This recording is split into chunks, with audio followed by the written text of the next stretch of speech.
Hello everyone. तो आज हम बात करने वाले हैं हमारे नेक्स्ट चैप्टर के बारे में, जिसका नाम है the growing up as a boy and a girl.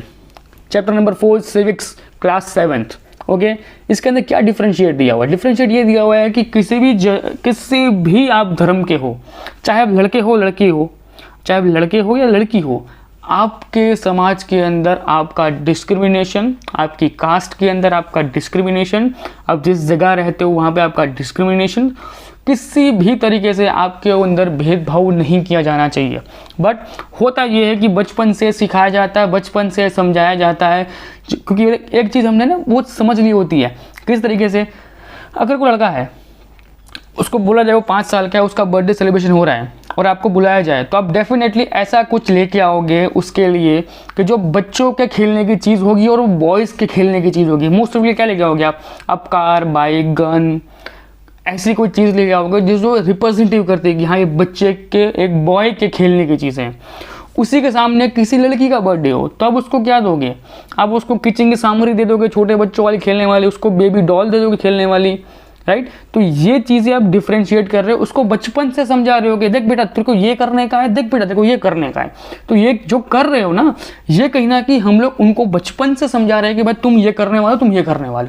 तो ये एक इनक्वालिटी होती है। गिफ्ट देना, टॉयज़ देना, मैंने एग्जाम्पल दिया हुआ, उसका इस चीज़ से कोई लेना देना नहीं है। आपको जो मन करे आप दो। ये मैंने आपको एक एज ए एग्जाम्पल के रूप में बता दिया कि आप क्या करते हो, किस तरीके से ये पूरा कल्चर चलता है, राइट? आगे बात करते हैं।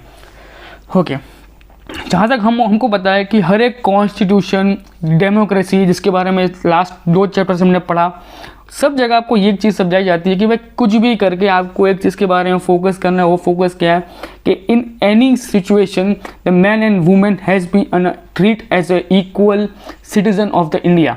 बट हमको भी पता है कि किसी भी सिचुएशन के ये अंदर ये रोल पॉसिबल नहीं हो पाता है। क्यों? क्योंकि man and womens don't have a equal और a same status on the citizenship of the India. ये चीज़ कॉमन चीज़ है कि अगर आप सिटीजन ऑफ इंडिया के अंदर, अगर आप एक ही कंपनी के अंदर काम करते हो, आप सेम ओहदे पे हो, सेम पोजीशन के ऊपर काम कर रहे हो, ठीक है? अगर आप लड़की हो तो आपको अलग ट्रीट किया जाएगा, आप लड़के हो तो आपको अलग ट्रीट किया जाएगा। दोनों की सैलरी बेस भी अलग अलग होगी, दोनों की लाइबिलिटीज़ चाहे सेम हो, फिर भी दोनों की सैलरीज डिफ्रेंशिएट होकर आती है, राइट? तो ये एक बहुत बड़ा जस्टिफिकेशन हमको नहीं मिल पाता है, हमारे ही सिचुएशन या फिर कह लो हमारे ही समाज के अंदर हमको ये चीज़ नहीं मिल पाती है, right? Gender justice is one of the important highlight issue in this chapter, ठीक है? आगे सोमन्स आइलैंड्स, ये जो एक आइलैंड्स है ना, ये बहुत सारे पार्ट्स में, बहुत सारे स्मॉल और लार्ज ग्रुप ऑफ आइलैंड्स है। उसका एक वन ऑफ द पार्ट है जो आपका पैसिफिक ओशन के, जिसका नाम है सोमन्स आइलैंड। अब सोमन आइलैंड्स के अंदर क्या होता है पता है कि 1920 तक बच्चों के पास स्कूल नहीं थे जाने के लिए। तो बच्चे करते क्या थे? तो जो छोटे बच्चे थे, राइट, उनके वो लोग अपने सिबलिंग्स को, मतलब अपने भाई वगैरह को, अपनी बहन वगैरह को वो संभालते थे। जब वो थोड़े बड़े होते थे, जब वो 9 साल के होते थे, तब उनके पास एक चीज़ का अपॉर्चुनिटी थी कि वो 9 साल से वो अपने घर बार को छोड़ के वो फिशिंग और प्लांट कोकोनट्स के वहाँ पे चले जाते थे। मतलब प्लांटिंग ऑफ कोकोनट्स के बारे में जाते थे, फिशिंग करना है। मतलब इनडायरेक्टली घर की सिचुएशन उनके ऊपर धोख दी जाती थी, उनको कह दिया जाता था कि तुम ये करो। गर्ल्स उस टाइम में क्या कर रही थी? अगर लड़की अगर 9 साल की है, फिर भी वो क्या करेगी? वो अपने यंगर वंस को संभालेगी। याद रखना, लड़का 9 साल का हुआ, उसको बोल दिया कि बेटा चल घर से बाहर निकल, फिशिंग करो और प्लांटिंग करो, और मतलब कोकोनट्स को उगाओ और कोकोनट की इंपोर्ट एक्सपोर्ट में ध्यान दो, चलो बेटा। क्यों? क्योंकि उसके पास वहाँ पे स्कूल जाने की लाइबिलिटीज़ नहीं है। उसी के सामने जो गर्ल है, गर्ल अगर 9 साल की है तो उसको बोला जाएगा कि बेटा कहीं नहीं जाना है, चुपचाप घर बैठ के अपने यंगर भाई बहनों को संभालो, चलो, उनको ये कहा जाता था। But when girl turn into the 14 years old, जब गर्ल अगर 14 साल की बन रही है तो क्या होगा? अब सिंपल सी बात है, अगर लड़की अब टीनेज के अंदर आ रही है तो उसको बोला जाए कि चलो भाई अब घर से बाहर निकलो और फिशिंग के अंदर, प्लांटेशन के अंदर, और मम्मी की हेल्प कराओ खाना बनाने में, राइट? तो अब देखो, लड़के को 2 काम करने, लड़की को 3 काम दे दिए। तो यहाँ पे जेंडर डिस्क्रिमिनेशन हुआ कि लड़का चाहे 9 साल की उम्र से कर रहा हो तो उसके पास 2 काम है, लड़की 14 साल की हुई, उसको बोलिए 3 काम। क्यों? तेरे को अब मम्मी के साथ काम में हेल्प भी करनी है और आपको ये भी करना है, राइट? तो ये डिस्क्रिमिनेशन होता है सोमन आइलैंड्स के अंदर, जो आज से 1920 के अंदर होता था, जब यहाँ पे स्कूल्स वगैरह नहीं थे। अब की सिचुएशन बहुत डिफरेंट है। अब यहाँ पे बहुत चीज़ें चेंज हो चुकी हैं, यहाँ पे स्कूल्स खुल चुके हैं, यहाँ का इंफ्रास्ट्रक्चर अलग लेवल पे खेलता है अभी आजकल, ठीक है, जिसके बारे में आप गूगल में सर्च करके आप खुद से रिसर्च कर सकते हो। आगे बात करते हैं हमारे इंडिया के अंदर। तो हमारे इंडिया में क्या है, one of the greatest state या फिर करो one of the important state कौन सा है, मध्य प्रदेश। ओके, मध्य प्रदेश में क्या होता था कि भाई गर्ल्स और बॉयज़ को एक डिफरेंट लुकआउट था। किस तरीके से, बॉयज़ के लिए स्कूल्स ओपन थे, गर्ल्स के लिए स्कूल्स ओपन नहीं थे, राइट। देखो बहुत इंपॉर्टेंट चीज़ समझ में आई। मैंने आपको सोमन आइलैंड्स के बारे में बताया कि भाई वहाँ पे डिफ्रेंशिएट वर्क में किया जा रहा था। अब यहाँ पे वर्क में नहीं हो रहा, अब यहाँ पे आ रहा है मेन और वुमेन्स के बारे में बात हो रही है कि अगर लड़के हो तो आपके लिए स्कूल खुला है, अब लड़की हो तो आपके लिए स्कूल बंद है। सोच लो मध्य प्रदेश के अंदर one of the growing state of India, उसके अंदर ये सिचुएशंस थी आज से बहुत साल पहले। मैं नहीं कह रहा हूँ आज भी चलती होंगी, आज से सालों पहले ये सिचुएशंस थी। याद रखना जो कुछ भी आप पढ़ रहे हो ना, वो वन ऑफ द एग्जांपल्स है कि जो हमने हमारे पास्ट के अंदर जो गलतियाँ की ना, वो गलतियाँ हम रिपीट ना करें ना, इसलिए हम पढ़ रहे हैं। याद रखना social science is a subject where you have to study that the जो तुमने गलतियाँ पास्ट में की हैं उनको फ्यूचर में दोहराया ना जाए और प्रेजेंट सिचुएशन को सेफली हैंडल किया जाए और आगे ये फ्यूचर्स के प्लान बनाए जाए। हम इसलिए पॉलिटिकल साइंस कह लो, हिस्ट्री कह लो, ज्योग्राफी कह लो, हम इसको पढ़ते हैं, राइट। हिस्ट्री क्यों पढ़ते हैं कि हमारे राजा रजवाड़ों ने क्या गलतियां की। आपने कभी सोचा एक पॉइंट के बारे में, आपने कभी सोचा है कि ईस्ट इंडिया कंपनी है, सोचो, जस्ट इमेजिन करो कि ईस्ट इंडिया एक कंपनी थी, ईस्ट इंडिया एक कंपनी थी। जैसे हमारे पास अभी रिलायंस इंडस्ट्री है, अंबानी इंडस्ट्रीज़ है, जैसे कि हमारे पास ये हज़ारों टाइप की इंडस्ट्रीज़ हैं, राइट। तो हज़ारों इंडस्ट्रीज़ किसी स्टेट के अंदर जाके, किसी कंट्री के अंदर जाके, उस कंट्री के अंदर पूरे के पूरे कंट्री को कब्जा कर ले, पूरी कंट्री के ऊपर कब्जा करके उसके ऊपर रूल करे। जस्ट इमेजिन कर सकते हो, वो कंपनी थी। आपको आज तक कभी उसके बारे में समझ में नहीं आएगा कि एक छोटी सी कंपनी साली आके 200 सालों तक हमारे ऊपर राज करती है और हमको कुछ समझ में नहीं आता है। ये सेम सिचुएशन आज की डेट में मैं बोलूँ कि मुकेश अंबानी को कह दो या फिर अदानी ग्रुप्स को कह दो या फिर टाटा कंसल्टेंसी को कह दो या फिर TCS को कह दो, किसी को भी कह दो कि तुम अपने खुद की एक कंपनी बनाओ जिसके अंदर तुम सब चेयरमैन रह जाओ और जाके छोटे छोटे आइलैंड्स के ऊपर खुद की फ्रेंचाइजीज खोलना शुरू करो। धीरे धीरे गवर्नमेंट ऑफ इंडिया से आप अप्रूव लेते जाओ कि हम हमारी खुद की आर्मीज़ को क्रिएट करना चाहते हैं, हम हमारे खुद की सिक्योरिटीज़ को क्रिएट करना चाहते हैं। उसके बाद तुम वहाँ जाके इंडिया के रिप्रेजेंटेटिव के रूप में धीरे धीरे अपना अपना कब्जा करते जाओ और वहाँ की जो पॉपुलेशन कह लो या फिर वहाँ के जो एरियाज़ हैं उनको ऑक्यूपाई करते जाओ। याद रखो आने वाले 50 सालों के अंदर इंडिया हर छोटे बड़े टापू के ऊपर, हर छोटे आइलैंड्स के ऊपर अपना कब्जा करके बैठा हुआ जाओ। इंडिया के पास इतना पैसा है और इतना दिमाग है, वो अब हमारे पास है, राइट। तो यही सेम सिचुएशन उन्होंने आज से 200 साल पहले की थी हमारे ऊपर कि एक ईस्ट इंडिया कंपनी वाले जिनके पास कोई वैल्यू नहीं थी, वो आगे पूरे इंडिया के ऊपर कब्जा करके बाद में ज़िंदगी जीते गए, सब कुछ लूट फाड़ कर चले गए, राइट। चलो वो अलग पॉइंट है, वो कभी बाकी मैं हिस्ट्री में आपको डिटेल समझाऊंगा किस तरीके से उन्होंने किया था सब कुछ। आगे बात करते हैं वैल्यू ऑफ हाउस वर्क। अब सबको पता है कि देखो भाई, सबकी जो मम्मी पापा होते हैं उसमें मोस्ट ऑफली इन गुजरात क्या होता है कि गुजरात छोड़ो, मोस्ट ऑफली इंडिया के अंदर ये सिचुएशन बहुत देखी गई है कि आजकल तो वुमेन्स होती हैं वो बाहर निकल के वर्क प्लेस पे जाके वर्कआउट्स करती हैं, फिर अपना जो सोशल वेलफेयर कह रहे हैं, फिर सोशल वर्कर्स के रूप में वो काम करती हैं, राइट, या अपने खुद के लिविंग एज के लिए वो खुद काम करती हैं। बट इन अदर वर्ड्स कहीं ना कहीं जो उनके पास जो दूसरी रिस्पॉन्सिबिलिटीज़ होती है ना कि वो उनको बाहर का काम भी करना है, उनका घर का काम भी करना है, तो जो हाउस वर्किंग होती है उसकी जो वैल्यू होती है वो बहुत कम लोग करते हैं। क्यों? But one of the important values हमको करनी चाहिए। क्यों? क्योंकि आप खुद देखो उनके लिए कितना काम होता है, उनको स्वेपिंग करना होता है, उनको क्लीनिंग करना होता है, उनको कुकिंग करना होता है, उनको वॉशिंग ऑफ द क्लोथ्स करना होता है, उनको डिशेज साफ़ करनी होती है, उनको अपने बच्चों को देखना होता है, उनको अपने हस्बैंड को देखना होता है, उसको अपनी फैमिली को संभालना होता है। तो कहीं ना कहीं जो वुमेन्स होती हैं वो one of the important play role करती है सोसाइटी के अंदर, राइट। और हम उन्हीं की वैल्यू नहीं करते आज। तो मैं ये बोलूँगा कि आपको अपनी मम्मी की, अपनी बहनों की, आपके आसपास के जितने भी लोग होते हैं, जो लेडीज़ लोग हैं, जो गर्ल्स फीमेल्स हैं, उनके रिस्पेक्ट करो। क्यों? क्योंकि उन लोगों की लाइफ में जो स्ट्रगल्स चलता है, वो लोग जिस तरीके से फिजिकली उन चीज़ों को खींचती हैं, फिजिकली अपनी लाइफ को पूरा स्टेबल रख के जो अपनी लाइफ को बहुत लंबा खींचना चाहती हैं, राइट।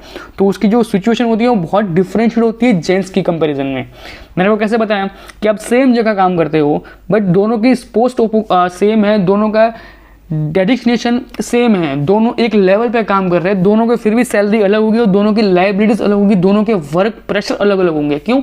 एक इंसान जो पूरे दिन 12 घंटे काम करने के बाद घर पर जाके पड़ा रहेगा, उसी के सामने एक लेडीज़ 12 घंटे काम करने के बाद घर जाके और 10 घंटे काम करेगी, सिर्फ 2 घंटे 4 घंटे सोएगी और फिर अगले दिन वापस वर्कआउट के रूप में वर्क प्लेस वापस ऑन द टाइम आ जाएगी।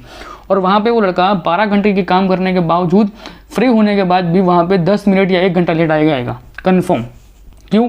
क्योंकि उसकी लाइबिलिटीज़ और इसकी लाइबिलिटीज़ में डिफरेंशिएट है, दोनों का इनकम, दोनों का कमाने का जरिया, फिर दोनों की सैलरी का डिस्ट्रीब्यूशन या दोनों की उस जगह पे डिमांड ऑफ सैलरी अलग अलग है। किसी की सैलरी है कि बस वो अपने वर्क फॉर पैशन के लिए कमा रहा है, एक की ये है कि उसको अगर ये कमाना नहीं मिला, अगर उसकी सैलरी कटी तो उसके लिए कुछ और सिचुएशन खड़ी हो सकती है उसके घर पर जाके, तो दोनों के लिए अलग अलग लाइबिलिटीज़ होती हैं। आगे बात करते हैं वुमेन्स वर्क एंड एम्प्लॉय या इक्वलमेंट, किस तरीके से इक्वालिटी काम करती है।